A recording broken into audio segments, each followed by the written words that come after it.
So this one I'm calling I Will Reach for the Stars. As a young adult, I had already come to a dead end in my life.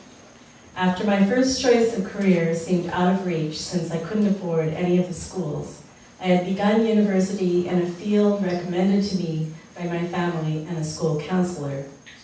Finding quickly, however, that I was not only not interested in that field, but I found I didn't have the aptitude for it, I switched quickly to general studies and then dropped out the next semester. Then I pursued a serious relationship, thinking I would go to school later, but for now I would get married. That relationship lasted only a year and ended rather bitterly. After briefly becoming supremely depressed and working as a short-order cook in a truck stop cafe, I came upon a book, and then two things happened.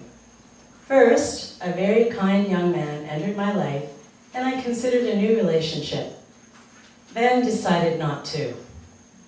Second, after attending a dance concert, I realized I had always wanted to study ballet, but the funds had never been there when I was a child, so I registered for an adult ballet class. Then I bought a book that changed my life. It's called Illusions, The Adventures of a Reluctant Messiah by Richard Bach. These are some of the quotes from the book that deeply affected me. You are never given a wish without being given the power to make it true.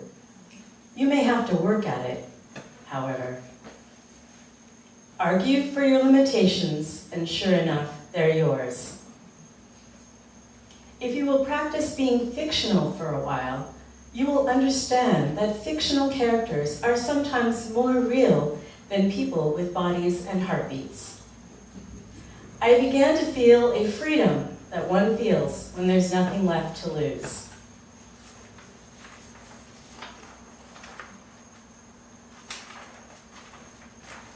And I thought, I can do anything. What do I want to do? And I considered going back to university to maybe study painting, which was related to my original desire to become a fashion designer and illustrator. But as I read this book, I birthed a new idea. I will become a dancer. I knew it was a very unlikely possibility because I was starting so late. However, I had recently met a couple of professional dancers who both began studying dance seriously at university and had been performing professionally for about 5 years. Also, I had always danced in one form or another, and had even been a high school dance team for a while. Sometimes people would ask me if I was a professional dancer.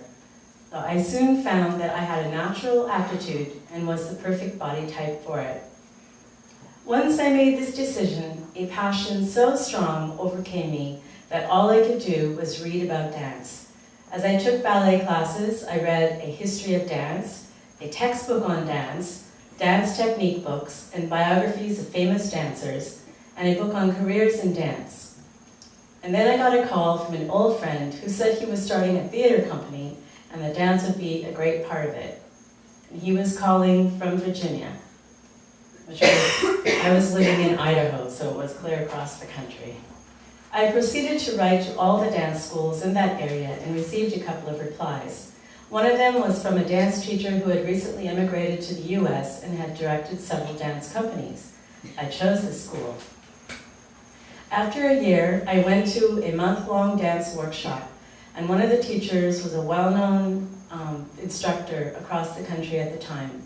And she took an interest in me and asked my parents how many years I had been dancing because I had great technique.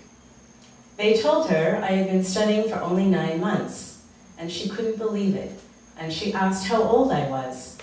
After hearing 22, she told them that it was very late to start, but maybe if I worked very, very hard, and that did not stop me.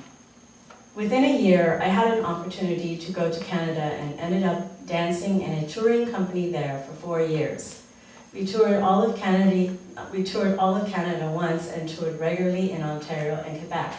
And after that, I continued to dance and take classes all throughout my life.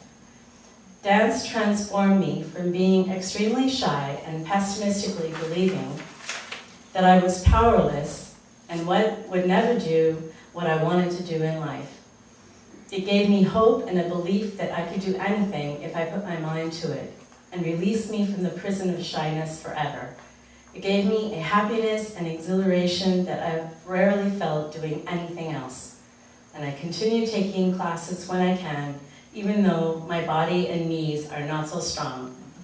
I still experience moments of that same joy and exhilaration I first felt when my ballet technique had developed to where I could really do those leaps and felt like I could fly.